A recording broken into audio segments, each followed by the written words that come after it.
It's one small step for man. Out for the out for the Podcast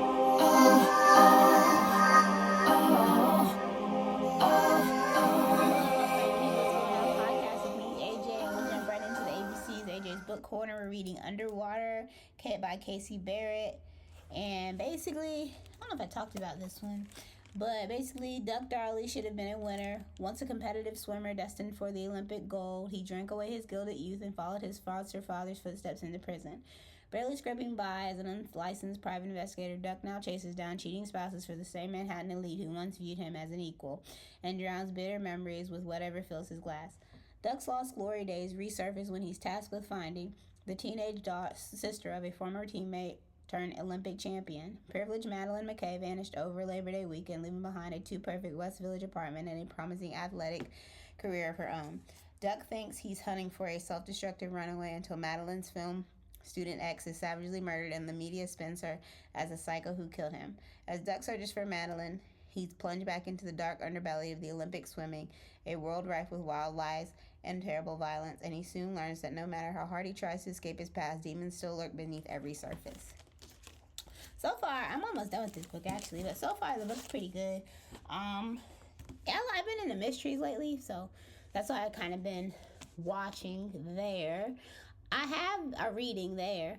We'll jump right into this episode. We're discussing the importance of indecision. Now, have you ever stood in an aisle trying to decide between what kind of food you want, two of the same type of item, let's say just for example ice cream, but you can't pick one,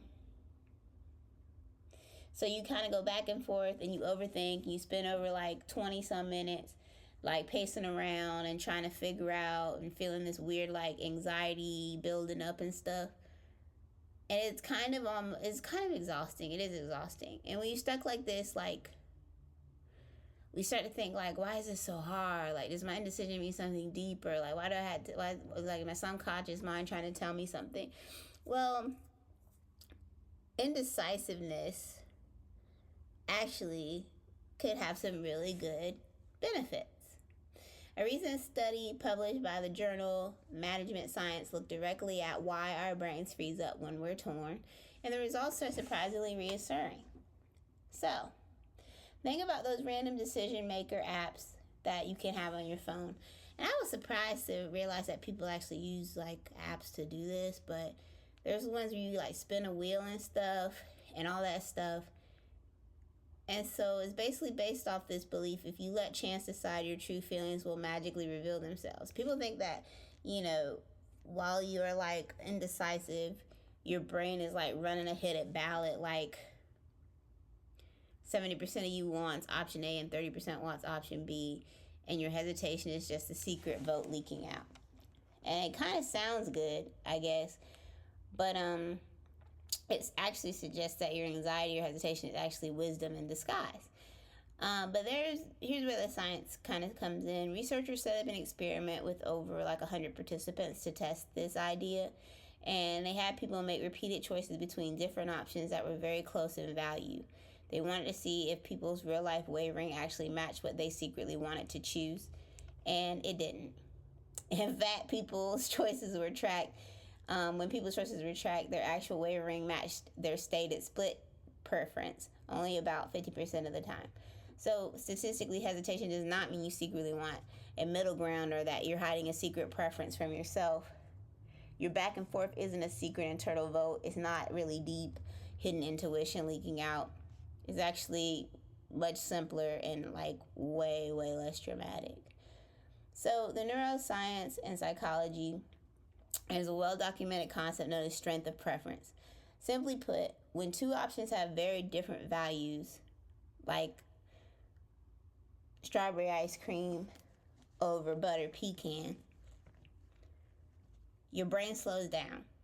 The neural signals kind of get noisy. It's not slowing down because the choice is life or death. It's slowing down because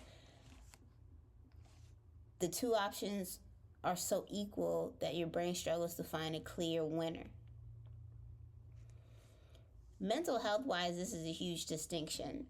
when we overthink, we tend to mistake difficulty for importance. We think because I'm struggling so much to choose, the decision must be catastrophic if I get it wrong. In reality, it's not like that at all. The longer you agonize over two options, the more likely it is that both options are totally fine, and the outcome will be almost identical in terms of your overall happiness. Your brain isn't warning you of danger, it's just processing two nearly equal things at once, which causes it to slow. That makes perfect flipping sense when I read that. So, the researchers discovered a really cool practical trick during their study. They gave participants the option to let a coin toss decide for them. When the coin toss was completely free, most people didn't even bother using it. They just picked an option and moved on. But when the researchers added a tiny, tiny cost to using the coin toss, just a few cents, as soon as there was a tiny cost, almost nobody used the coin toss. Less than 5% of people were willing to pay even 10 cents to avoid making the choice themselves. This led to a wonderful mental exercise you can use in your daily life. So next time you're agonizing over a decision, whether it's picking a movie or choosing ice cream, try this. Acknowledge the struggle. Tell yourself the fact that I'm struggling right now is just proof that these two choices are practically equal in value. The $10 test. Imagine a stranger walks up to you and says, give me $10 and I will flip a coin to decide this for you right now. Would you pay $10 to just have someone else pick your dinner or your ice cream? Probably not.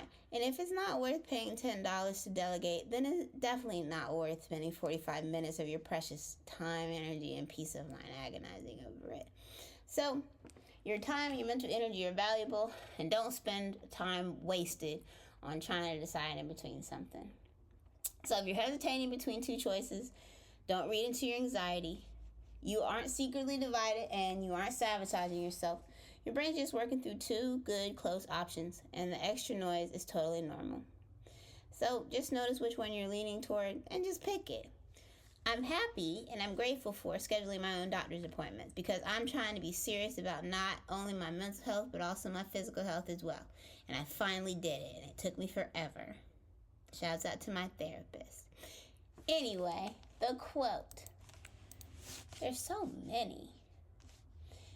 I desire violently and I wait. And I think that saying there to me is like, to me it means some things I know I desire and I just put them to the side for now. And it's not like I give up on them, but I also understand that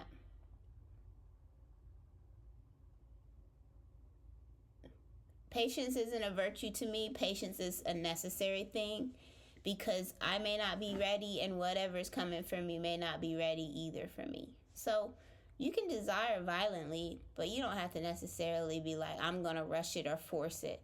Because I feel like when you rush and you force things, things go awry. They go really badly.